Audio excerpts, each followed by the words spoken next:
10वें भाव के स्वामी 10वें भाव में हो लग्न कुंडली में, तब फल बताने जा रहे हैं। गगनपतिर गगनस्थ कुरुते जननी सुखप्रदम पुरुषम जननी कुल विपुल सुखम प्रकथन घटना पटियांसम। 9, 13, 10, 11। गगनपतिर गगनस्थ, गगनपति माने 10वें भाव के पति स्वामी गगन भाव में ही है।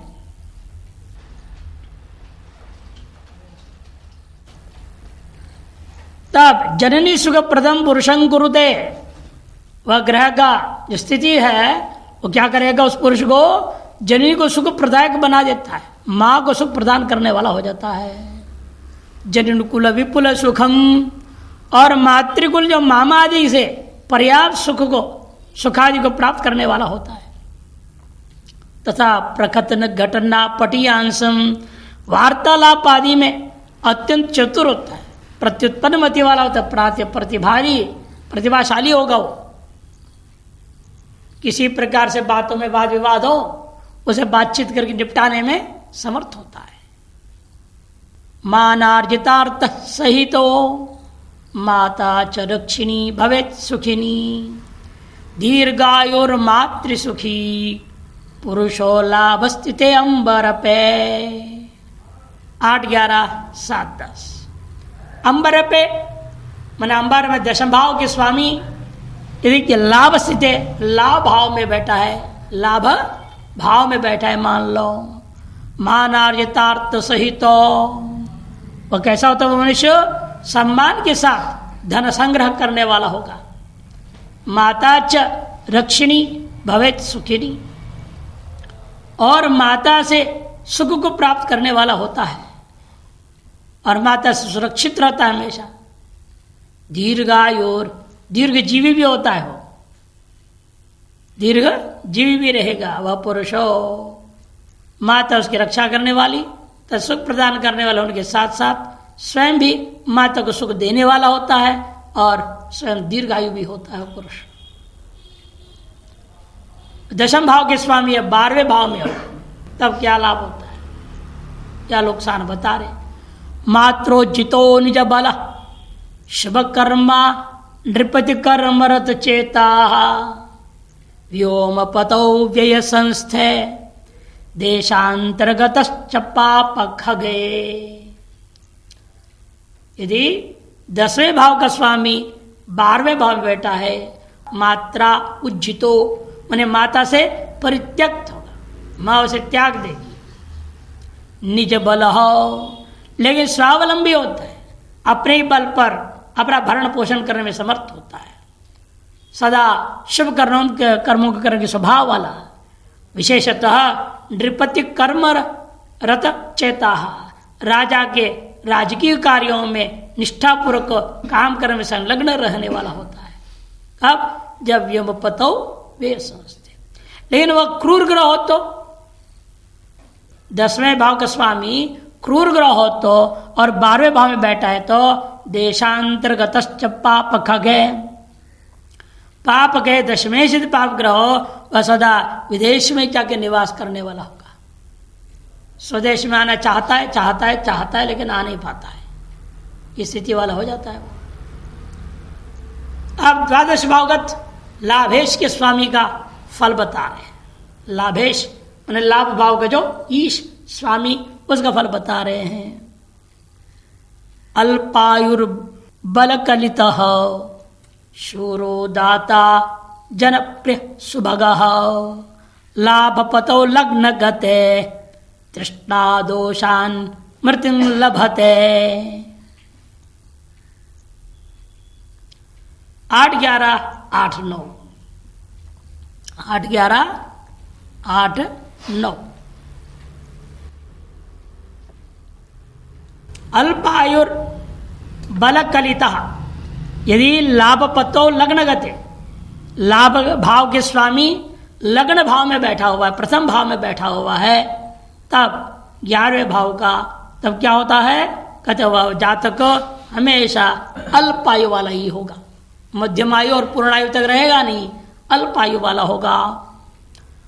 और किंतु बल कलित मैंने बल से युक्त रहेगा, बल से परिपूर्ण होगा, महान बली होगा, शूर भी होगा, दाता दानी होगा, जनप्रिय लोकप्रिय होगा और देखने में भी सुंदर होगा, सुभगः लाभ लाभ लग्न गते। और तृष्णा दोषान मृतिन लभते, इन उसकी मृत्यु जो है लोभ से ही होता है। तृष्णा रूपी दोष से, दोषात तकार को नकार कैसे हो गया, अनुनासिक अनुनासिक होगा। तृष्णा रूपी दोष के कारण से ही मृत्यु को प्राप्त कर देता है। लोभ बढ़ते जाता है, लोभी होता है और के चक्कर में वो खुद के विनाश कर लेता है। ये स्थिति हो जाती है उसकी। वित्तगते लाभ पतौ उत्पन्न भुग अल्प भोजनो अल्पायु अष्टगपाली रोगी क्रूरे सौम्ये च धन कलित। 8, 11, 7, 10 था। यदि लाभ भाव मैंने 11 भाव के स्वामी दूसरे वित्त गते मैंने दूसरे भाव धन भाव निश्चित हो और यदि क्रूर ग्रह हो, क्रूरे तो क्या क्या होता है, तगद उत्पन्न भुक कहता है वो व्यक्ति उत्पन्न स्वयं कृषि आदि द्वारा उत्पन्न करके ही अपने भोजन को खाने वाला होता है। अल्प भोजी होता है, अल्प भोजन करने वाला, अल्पायु वाला होता है। अष्टकपाली, अष्टकपालों से याग आदि करने वाला या कापालिक तंत्र मंत्र करने वाला या तो कपाल से भिक्षा मांगने वाला। 8 घरों में कपाल से ही भिक्षा मांगने वाला अष्टकपाली। ऐसा अनेक अर्थ होता है अष्टकपाली का। अष्टकपाल वेद दृष्टिकोण से अष्टकपालों का ऊपर पकाए व पूर्णाश से याग करना होता है। तर्स याग करने वाले का नाम हो जाएगा अष्टकपाली है ये। अथवा अष्ट प्रकार के कपाल खोपड़ा रख करके साधना करने वाला। पशु का रखता है, पक्षी का रखता है, स्त्री का रखता है, कन्या का रखता है, बुढ़े का रखता है, पुरुष का भी रखता है। और आपके वो क्या उसका नाम नपुंसक हिजड़े, उनका एक खोपड़ी रखता है। 8 खोपड़ी रखता है इस तरह से। तब जाकर के वो एक साधना होती है, कापालिकों की साधना। वो करने वाला उसका नाम अष्टकपाली होता है। अथवा 8 घरों में कपाल से ही भिक्षा मांगने वाला। ये विशेष विधि है। यदि कोई व्यक्ति ब्राह्मण की हत्या कर देता है जानकर या अनजान करके, उसके लिए नियम ये होता है, एक डंडे पर वो कपाल को रख दिखाओ लोगों को, देखो मैंने मर्डर कराया हूं, आप फिर भी मुझे क्षमा करके भिक्षा देना चाहे भिक्षा दीजिए। 8 घर में भिक्षा मांगेगा, 8 घर में नहीं दिया तो भूखा रहेगा। ये तपस्या उसके लिए पाप काट लेगा। इस तरह के सब व्यवहार है। तो उन व्यावहारिक अष्टकपाल वाले 8 घर में कपाल से भिक्षा पाने वाला, उसको भी अष्टकपाली कहेंगे। तो प्रासंग में जैसे यहाँ पर वहाँ व्यक्ति के अपना स्वभाव यदि धार्मिक है तो वहाँ पर वैदिक अर्थ ले लेंगे, तंत्र साधना वाले तो तांत्रिक अर्थ ले लेंगे। यदि तमोगुणी क्रूर स्वभाव वाला है उसके लिए हत्या को निमित्तक अर्थ को ले लेंगे। वैसे भी हर एक शब्द के सात्विक, रासिक और तामसिक तीनों प्रकार के अर्थ होते हैं। तो यहाँ 3 प्रकार सात्विक, रासिक और तामसिक भी लिया जाता है अष्टकपाल ऐसे शब्दों में। और रोगी और साथ साथ क्रूर रहते स्वामी हो तो वो रोगी भी रहेगा। यदि सौम्य ग्रह हो, लाभ के स्वामी, 11वें भाव के स्वामी शुभ ग्रह है और बैठ गया कहाँ, वित्तगत है, द्वितीय भाव धन भाव में बैठा है, तो वह व्यक्ति धन कलित हो, धन से परिपूर्ण होता है, युक्त होता है, धन संग्रह करने वाला होता है। बंधु स्त्री पालन सुबांधवो बंधुवत्सल सुभगः लाभेशे सहजगते बंधु नाम रिपुकुलच्छेत्ता। 7, 12, 8, 9। 11वें भाव का स्वामी तीसरे भाव में सहज भाव, तीसरे भाव, मित्र भाव, भ्रातृ भाव वगैरह कहा जाता है। इसमें बैठा हो तो वह बंधु स्त्री पालन कहो, वह अपने ही भाई बंधुओं उन सबके भी परिवारों को पालन पोषण करने वाला होता है।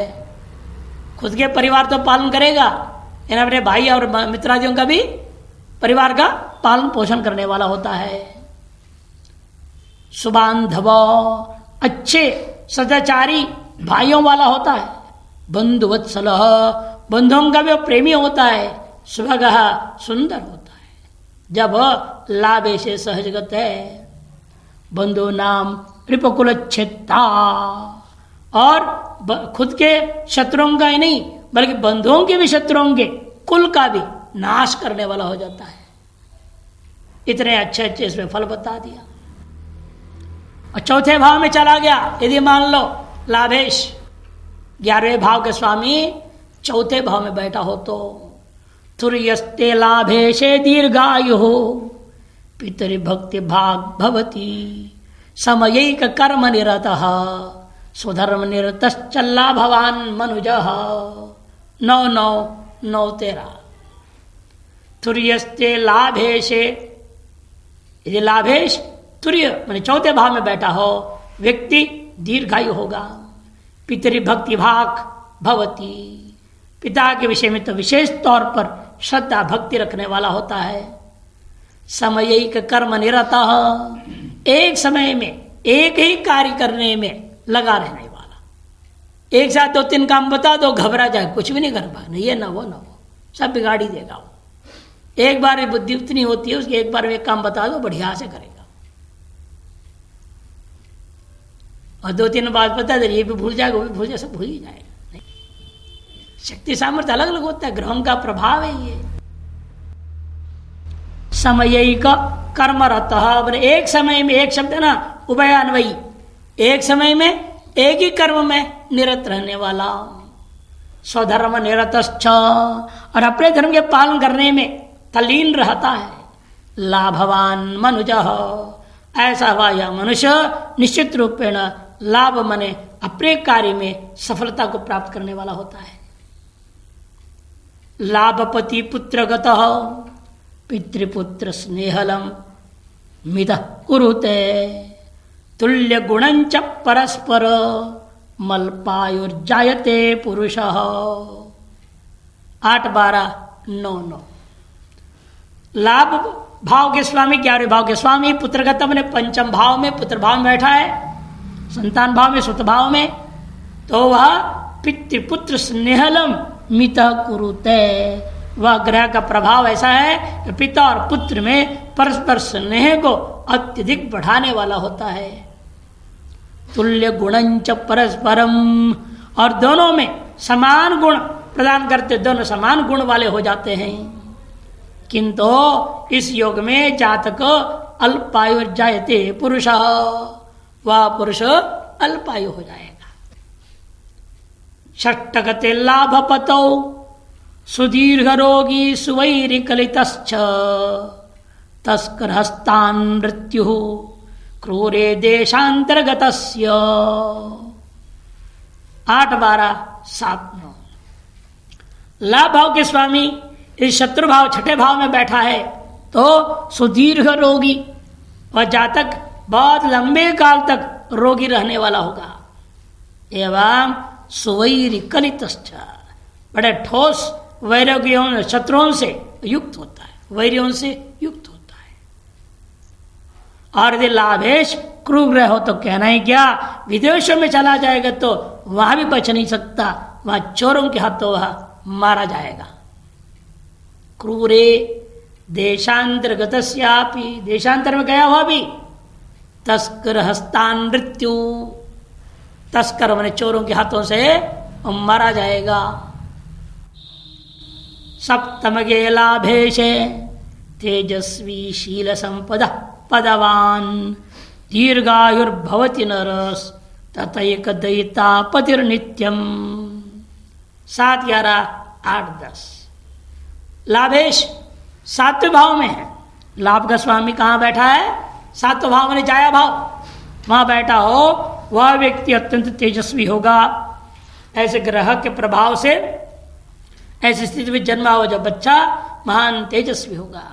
शील संपद, शील रूपी संपत्ति से युक्त होगा, अत्यंत जो है सहृदय पुरुष हो जाएगा, पदवान उच्च पदों को प्राप्त करने वाला होगा, दीर्घायुर्भवती वह दीर्घ जीवी होता है, तथा वह नरः एक दयिता पतिर नित्यम, वह सदैव एक पत्नी व्रती हो जाता है। जैसे पुरुष होता है एक पत्नी व्रती है, राम जी थे ना एक पत्नी व्रती, और एक पतिव्रता भी होती है, दोनों होता है ना। जब स्त्री में बोलेंगे एक पतिव्रता, पतिव्रता एक ही पति के प्रति समर्पित हो, एक पतिव्रता, एक होती है पतिव्रता होती है, इन साथ साथ दाएं बाएं संबंध भी रखती है, न पति के साथ अन्याय नहीं करती, पति की पूरी सेवा वेवा सब करेगी सब कुछ, लेकिन वो इधर उधर भी अपना अलग भी संबंध रखती है, वो केवल पतिव्रता है, लेकिन वैसे चरित्र से तो हीन हो गई। और एक पतिव्रता मैंने अपने पति और दूसरा किसी प्रकार का कोई संबंध कदाचित अभी नहीं रखना। ऑफर मिलते हैं है ना, आज की भाषा में क्या करते हैं, ऑफर आ गया नहीं, लेकिन इनकार कर देता है। शूर्पणखा ने ऑफर किया था ना राम जी को सामने गई, तो वैसे ही आज के जमाने वही परंपरा चल रहा है। आज भी शूर्पणखा की परंपरा तो बहुत ज्यादा बढ़ गया है, सीता की परंपरा कम होती जा रही है। तो इसलिए कहते हैं कि वो पुरुष में भी ऐसे होता है, एक दैत माने पत्नी, एक पत्नी पतिर नित्यम, एक पत्नी का ही पति बने रहना उसका स्वभाव। इसलिए पत्नी व्रती होना और एक पत्नी व्रती होना भी इसी प्रकार अंतर समझना है, अतः एक विशेषण देना पड़ता है। सभी पति लोग जो है अपने अपने पत्नी के सामने कहते ही हैं हम तो भाई पत्नी व्रती है, ये जैसे कहती है वैसे हम करते हैं, ये जो बोलती है वैसे हम चलते हैं, इसकी बात पूरा हम मानते हैं, मैंने 100% मेरा सब कुछ यही है। उसके सामने बोलते रहेंगे, नहीं बोलेंगे तो मामला बिगड़ेगा ना, करेंगे अपना काम अपने जगह पर करते रहते हैं। इसलिए पत्नी व्रती तो है वो, लेकिन एक पत्नी व्रती नहीं हो पाते। एकादश पे अष्टमगे अल्पायुर भवति स जातको रोगी, जीवन मृत्युश्च दुखी भवति नरः सौम्य गगनचरे। 8, 11 अथवा 10, 9, 10, 9 करके दोनों कर सकते हैं। 10, 9, 10, 9 19, 19 हो जाता है। 8, 11, 19, 7, 12 भी 19 है। एकादश पे अष्टम गए 8, 12 के पक्ष में, नहीं तो एकादश अष्टम गए अल्पायुर वहां तक जाना पड़े 10 तक। भवति सजात गो रोगी 10 और 9, और यहां पे भी 7 पर रुकना है। जीवन मृत्युश्च दुखी अथवा जीवन मृत्युच दुखी भवति नर सौम्य गगनचरे। एकादश पे अष्टम के 11वें भाव के स्वामी 8वें भाव में चला जाए। एकादश पे अष्टम के 11वें भाव के स्वामी 8वें भाव में बैठा है तो वह व्यक्ति अल्पायु हो जाएगा।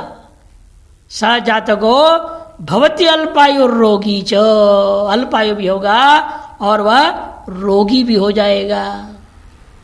तथा जीवन मृत्युश्च दुखी, जीने मरने के बीच में बड़ा संघर्ष रहता है।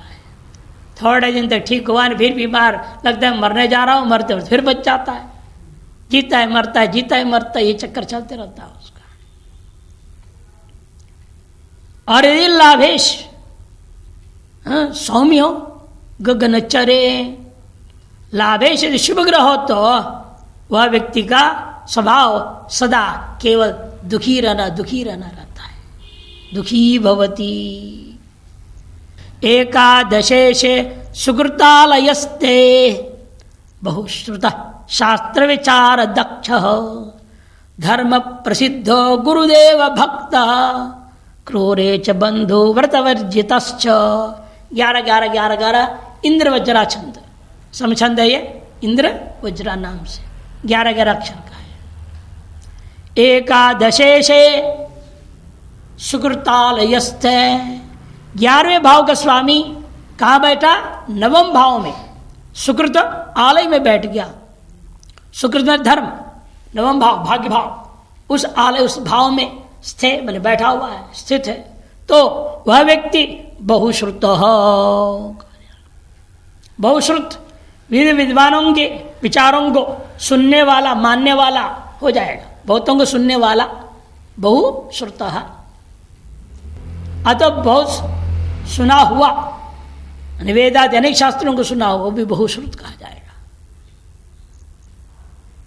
बहुश्रुत और शास्त्र विचार दक्ष, शास्त्र चर्चा में अत्यंत निपुण है, शास्त्रार्थ महारथी, धर्म प्रसिद्ध, वह धार्मिक प्रसिद्ध धार्मिक होगा। गुरुदेवता भक्त, गुरुजन माता पिता बड़े और देवता उन सब की भक्ति करने वाला होगा। यदि क्रूर ग्रह हो तो विपरीत, क्रूरे च बंधु व्रतवर्जितश्च। एकादशे से हो यदि क्रूर रहो, बंधुओं के प्रति स्नेह भाव से रहित होता है, बंधुओं के प्रति स्नेह भाव से रहित होता है। बंधु के प्रति व्रत मने कोई इस पर नियम आदि से, नियत रूप से किसी प्रकार संबंध रखने वाला वह नहीं होता। मातृभक्त सुकृति पितृद्वेषी सुदीर्घतर जीवी, धनवान जननी पालन निरतो लाभादिपेख गते। ये 8, 12, 12, 7 कहते देखो। अब 11वें भाव का स्वामी कहाँ बैठ गया? 10वें भाव में। लाभादिपे खगत, लाभादिपे 11वें भाव का स्वामी खगत मैंने आकाश भाव में चला गया, 10वें भाव में चला गया। तब क्या होता है? मातृभक्त, और माता का भक्त बनेगा। सुकृति, सुंदर धार्मिक कर्मों को करने वाला होगा, लेकिन पिता से द्वेष करता है। पितृद्वेषी सुदीर्घतर जीवी, बड़ी लंबी आयु को प्राप्त करने वाला दीर्घ जीवी होता है। धनवान जननी पालन निरत, वो धनवान होता है, माता के पालन में अत्यंत अनुरक्त रहता है। फिर इंद्र वज्रा चंद्र मिला रहे 11, 11, 11, 11 वाला। लाभादिपो लाभगत करोति, दीर्घायुषम पुष्कल पुत्र पौत्रम, सुकर्मकम रूपवरम सुशीलम, जन प्रधानम विपुलम मनोज्यम। लाभादिपो लाभगता, 11वें भाव का स्वामी 11वें भाव में बैठा है, तब वह ऐसी स्थिति में जन्मा पुरुष वह दीर्घायु हो जाएगा। पुष्कल पुत्र पौत्रम, बहुत पुत्र होंगे, बहुत पौत्र आदि भी हो जाएंगे। सुकर्मगम, सुंदर सत्कर्मों को, धार्मिक कर्म करने वाला। रूपवरम, अत्यंत सुंदर रूप वाला होगा। सुशीलम, व्यवहार में हृदय वाला होगा। जन प्रदानम, लोगों में वह श्रेष्ठ। विपुलम, मनोज्ञम, और विपुल शरीर वाला, और साथ साथ मन को आनंदित करने वाला होगा। मन प्रसन्न चित्त रहने वाला, सबके मन को जानता है, और सबके मन के अनुरूप वो चलता है, और व्यवहार से सबको प्रसन्न कर लेता है। स्वयं प्रसन्न चित्त रहे, दूसरे को प्रसन्न रखे, ये बहुत बड़ी बात है। ये तो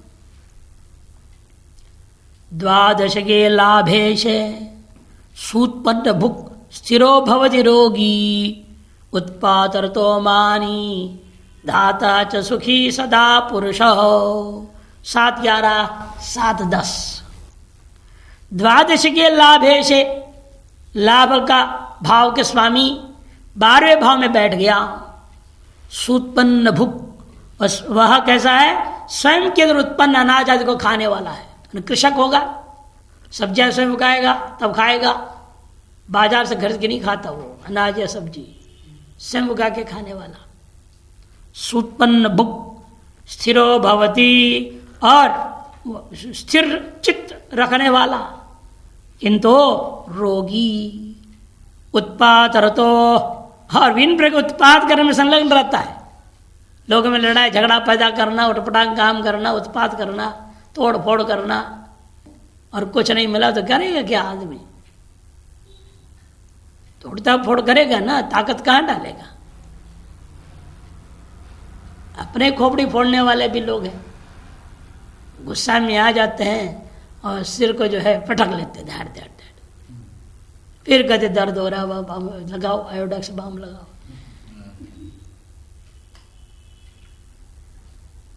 सुत्पन्न भोग सिरो भवति रोगी उत्पात रतो और मानियो, स्वाभिमानी भी होता है, दाता दानी होगा और सदा सुखी पुरुष हो, सदा सुखी रहने वाला होता है वो पुरुष हो। द्वादश भावगत, द्वादश भाव के जो स्वामी द्वादशेश, उसके फल बताने जा रहे हैं। व्यय पे लग्न गते विदेश ग सुवचन स्वरूपश्च अपसंगवाद दोषी भवती कुमारो अथवा षंड। वे भाव के पे मैंने स्वामी लग्नगत हो जाए, प्रथम भाव में बैठा रहे, ऐसी स्थिति में यदि किसी का जन्म हुआ तो वह विदेश गह, वह व्यक्ति वह जातक विदेश में रहने वाला हो जाता है। सुवचन मृदुभाषी होता है, स्वरूपश्च सुंदर रूप वाला होगा, अपसंगवाद दोषी कुसंगति के कारण से कलंकित भी होता है, कुसंग के कारण से वो कलंकित भी होता है। इतना ही नहीं, उसका कभी भी विवाह होगा ही नहीं, कुमारी बना रहेगा अथवा नपुंसकी हो जाएगा, षंड नपुंसक हो जाएगा।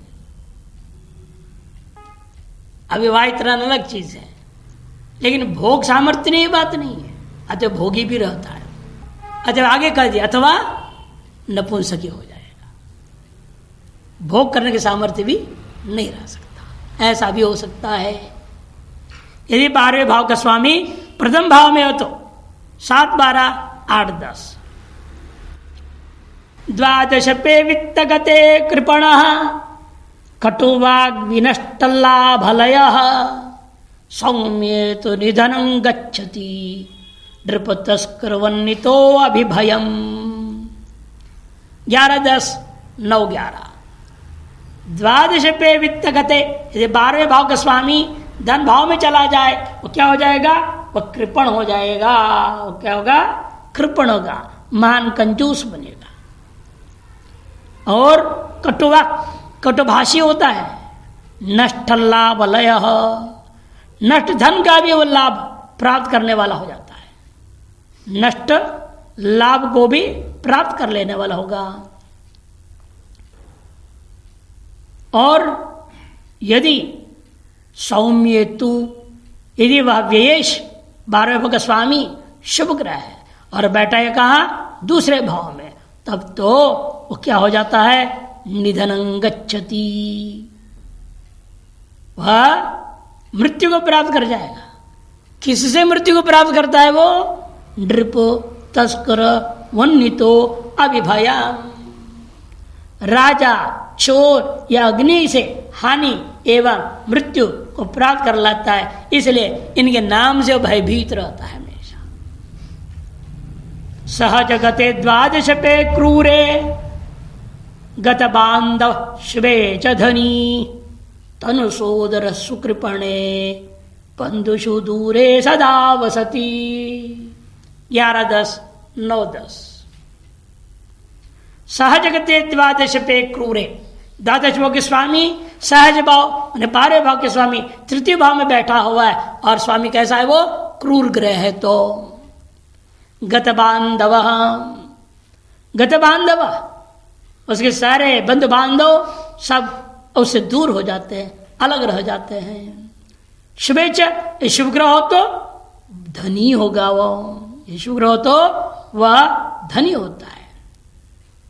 इतना ही नहीं, तनु सोदर, अल्प सगे भाई बंधु होंगे उसके लिए। और सुकृपणे, अत्यंत कृपण होगा। बंधुषु दूरे सदा वसती, और सदैव अपने भाई आदि सभियों से और दूर जाकर रहने वाला होगा। दूरे सदा वसती। अशुभ ग्रह हो तो गत बांधव कह दिया, क्रूर एवं भाइयों से रहित होता है। वह व्यक्ति क्रूर ग्रह के प्रभाव के कारण से वह भाई आदियों से रहित हो जाता है। क्रूर ग्रह हो तो, और बाकी में भाइयों से युक्त रहेगा किंतु कम भाई होंगे और उन भाइयों से वह दूर जाकर वास करने वाला हो जाएगा। अर्थात भाई जन्य सुख, भ्रातृ सुख उसको कदापि प्राप्त नहीं हो सकता। ये भ्रातृ भाव में 12वें भाव के स्वामी बैठा हो, क्रूर ग्रह हो तो फल है, शुभ ग्रह हो तो भी वैसे ही फल है। तुर्य गते व्ययनाथे कृपणो रोगी सुकर्मा च मृत्युम आपनोति सुधेभ्यः सततम मनुजो महादुखी। 8, 9, 8, 10 व्ययनाथे, वे भाव के स्वामी तुर्य गते, तुर्य मैंने चौथे भाव में बैठा हो तो वह व्यक्ति कृपण होगा, रोगी होगा, लेकिन सुकर्माच, सुंदर शुभ कर्म धार्मिक कार्यों को करने वाला भी होगा। मृत्युम आपनोति सुतेभ्यः, और अपने ही पुत्रों से उसकी मृत्यु हो जाती है।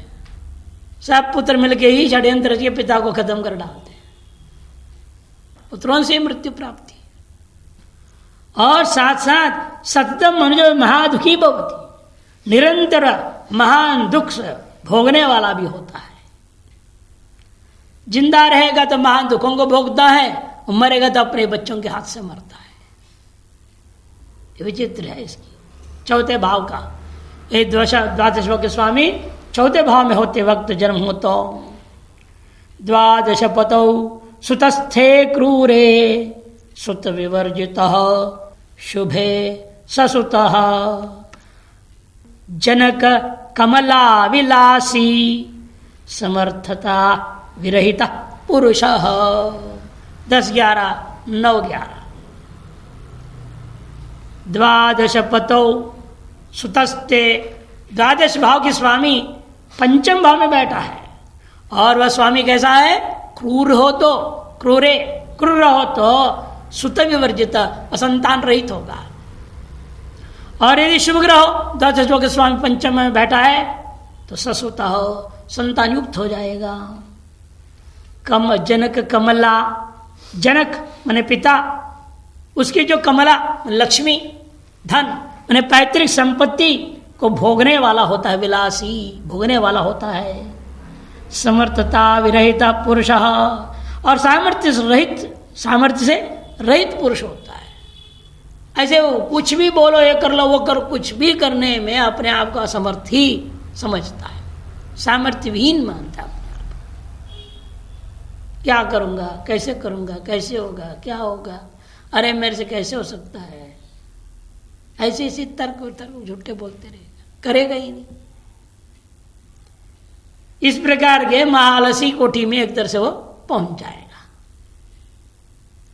षष्टगते व्ययनाथे क्रूरे कृपणो अक्षिदूषण पुरुषः लभते मृत्युम नितांतम भृगुतनये नेत्रहीनः स्यात्। वे का भाव के स्वामी छठे भाव में हो और वे भाव के स्वामी क्रूर ग्रह हो तो वह व्यक्ति कृपण होता है, अक्षिदोष आंख के रोग से युक्त रहता है वह पुरुष हो। लभते मृत्यु नितांत, निश्चय ही वह अकाल मृत्यु को प्राप्त कर जाएगा। नितांत मृत्यु, नितांत मने अंत आया नहीं, उसे पहले ही मर गया, इसी का नाम अकाल मृत्यु।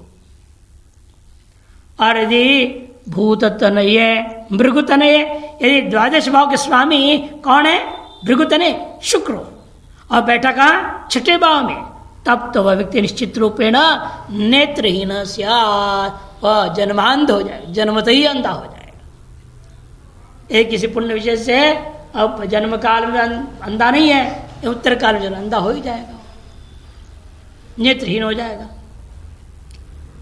द्वादश पे सप्तमगे दुष्टो दुश्चरित भृत पटुवचनः क्रूरे स्वस्त्रीत स्यात् सौम्ये क्षयमेति गणिकातः। 10, 10, 8, 8 द्वादश पे, द्वादश भाव के स्वामी सप्तम भाव में बैठा है और कैसा है? क्रूर ग्रह हो तो वह आदमी दुष्ट होगा, दुश्चरित भृत, चरित्रहीन होगा, पटुवचन लेकिन बोलने में बड़ा कुशल होगा, बातूनी होगा, बातूनी बोलते, बोलने में अत्यंत कुशल। क्रूरेच्छेद स्वस्त्रित स्यात् और सौम्ये स्वस्त्रितेव क्षम एति गणिकातश्च। क्रूर ग्रह द्वेषेश हो तो वह अपनी स्त्री द्वारा ही हानि को प्राप्त करने और निधन को प्राप्त करता है, और यदि वह शुभ ग्रह हो तो स्वामी तब तो गणिका वेश्या जैसे वह मौत को प्राप्त करने वाला होगा। क्रूर ग्रह हो अपनी पत्नी के हाथ मरेगा, और शुभ ग्रह हो तो वेश्यादि के हाथ से मर जाएगा, स्त्री के निमित्त से मरेगा। ठीक स्त्री के लिए वही है, अपने पति के हाथ से मरेगी, या पर पुरुष जिसको पाल रखी है वो पुरुष उसको मार डालेंगे। इस प्रकार से 12वें भाव के स्वामी यदि सप्तम भाव में हो तो वर्णन किया, 12वें भाव के स्वामी यदि 8वें भाव में हो, निधन गते व्ययनाथे अष्टकपालि कार्य साधन रहित द्रोहमति सौम्य खगए धन संग्रह परो नरो भवती। 9 12 8 12 वे भाव के स्वामी नाथे, नाथ बने स्वामी, निधन गते निधन भाव में अष्टम भाव में बैठा हो तो व्यक्ति भी अष्ट कपाली हो जाएगा, अवघड़ बनेगा। तमोगुणी साधना करने वाला अवघड़ नहीं, अघोरी, ये सब वैसे होते हैं, सब खोपड़ाओं को लेकर घूमते रहते हैं वो। अष्टकपाली कार्य साधन ही रहित, कार्य करने के लिए जो भी साधन चाहिए उन साधनों से हीन रहते हैं, मैंने बेकार रहते हैं, बिना कार रूपी साधन के रहते, इसलिए बेकार है ना। जिसके पास कार नहीं वो बेकार है, मैंने साधन रहित का नाम बेकार, हिंदी में भी कह रहे साधन रहित का नाम बेकार है, वह बेकार हो जाता है। और द्रोहमति ही, हमेशा द्रोह परगम ईर्ष्यालु बुद्धि होती है उसका। सौम्य खगे, और यदि शुभ ग्रह हो 12वें भाव का स्वामी और अष्टम भाव में बैठा है तो व्यक्ति धन संग्रह परो नरो भवती, धन संचय में संलग्न रहने वाला होता है। सुकृत गते व्ययनाथे तीर्थालोकाठनम वृत्ति क्रूरे खगे च पापा निरर्थकम याति तद्द्रव्यम। 9 8 7 9 सुकृत गते व्ययनाथे, व्यय भाव का स्वामी ये सुकृत मैंने धर्म भाव भाग्य भाव 9वें भाव में आके बैठ गया हो तो वह व्यक्ति का विचार यही रहता है, तीर्थ पुरोहित या जो है तीर्थों का पुरोहित बनेगा। ये जो ट्रैवल एजेंसियां होती हैं, ट्रेन यात्रा वगैरह, बस यात्रा, उनका पुरोहित बन जाएगा और यात्रा भी करते रहेगा, अमन कर्म कांड पूजा पाठ भी करते रहेगा। ब्राह्मण हो तो, क्षत्रिय हो तो यात्रा करने में ही मजा लेता है, वैश्य हो तो भी यात्रा खूब करते रहता है, हर साल उधर की यात्रा निकलो, कभी यहाँ की यात्रा कभी वहाँ की यात्रा घूमते रहेगा। 10 महीने कमाएगा, 2 महीना यात्रा में लगा देगा। ऐसे भी लोग होते हैं, उस तरह के स्वभाव वाला हो जाएगा। तीर्थालोक, तीर्थों का आलोकन करना, दर्शन करने के लिए भ्रमण, हटाना मैं हट करता हूँ, भ्रमण करने के स्वभाव वृत्ति वाला होता है वो। और यदि वेश, ये तो शुभ ग्रह हो तो, यदि वेश क्रूर ग्रह हो तो पापा, पापा बनेगा माने पिताजी बनेगा ऐसा नहीं, माँ पाप करने वाला होगा। पाप करने वाले स्वभाव वाले का नाम पापा, देखो संस्कृत में आता है, पाप करने वाला का नाम पापा, पापी, पापी को कहा जाता है पापा। और आजकल हर बच्चा अपने माता पिता को क्या बोलते हैं? पापा बोलते हैं। माने स्पष्ट बोल रहे बच्चे, हमारे पिताजी से बढ़कर कोई पापी नहीं है, सबसे बड़े पापी जो पिताजी हैं। और माता क्या है? वो तो मरी हुई है, मुर्दा है, मम्मी है वो। मम्मी मुर्दे का नाम होता है मम्मी। इजिप्ट वगैरह में रखा हुआ है ना, मरे हुए को जो विशेष रूपेण लेप लगा कर रख देते हैं, वो हजारों साल रह जाता है, उस मुर्दे का नाम मम्मी। और नाम सबकी पड़ गई, आज सब घरों में हिंदू हो, वही भी ब्राह्मण हो, सब अपने माँ को मम्मी बोलते हैं। उन्हें कहने तुम मरी हुई हो, और ये महापापी है। इन दोनों के से हम पैदा होकर के हम कौन से अच्छे होंगे भाई? हम भी तो ऐसे ही होंगे। इतना ही नहीं, निरर्थकम याति तद्द्रव्यम, और जितने भी व्यर्थ कमाएगा वो सब धन व्यय जो है व्यर्थ ही धन व्यय करने में लगा देता है। व्यय पे गगन गृहस्थे पर रमणी परांगमुख पवित्रांग सुत धन संग्रह निरतो दुर्वचन परा भवति तन्माता। 9, 13, 10, 12। वे भाव के स्वामी गगन भाव मैंने दशम घर में भाव में बैठा है। ऐसी अवस्था में किसका जन्म हुआ तो उस बच्चे के लिए बता रहे पर रमणी परांगमुख हो, वह पर स्त्री को से विमुख रहने वाला। पर पुरुष का जो रमणी, पर पुरुष जो रमणी उसकी तो रमण करने योग्य जो स्त्री उससे परांगमुख रहता है, उससे विमुख रहता है। माने पर स्त्री को देखने वाला भी नहीं।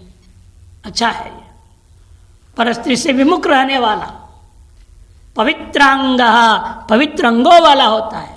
सुत धन संग्रह निरतो, पुत्र और धन के प्रति अधिक आसक्त रहने वाला। किंतु उसकी माता जो है बहुत कटुभाषिणी होती है।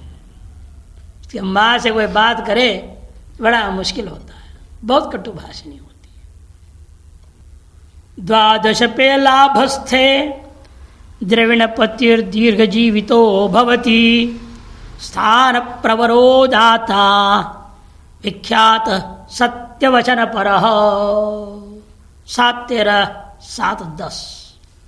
12वें भाव के स्वामी लाभ भाव में जाके बैठा है तो द्रविण पतिर दीर्घ जीवित भवति, और धन के स्वामी होगा और लंबे समय तक जीवित जीने वाला होगा। स्थान प्रवर, अपने क्षेत्र में वह श्रेष्ठ दानी भी हो जाता है, विख्यात भी हो जाएगा, और वह सत्यवादी होता है। अर्थात अपने वचन को पालन करने वाला होता है, झूठे वचन फेंकने वाला नहीं होता है।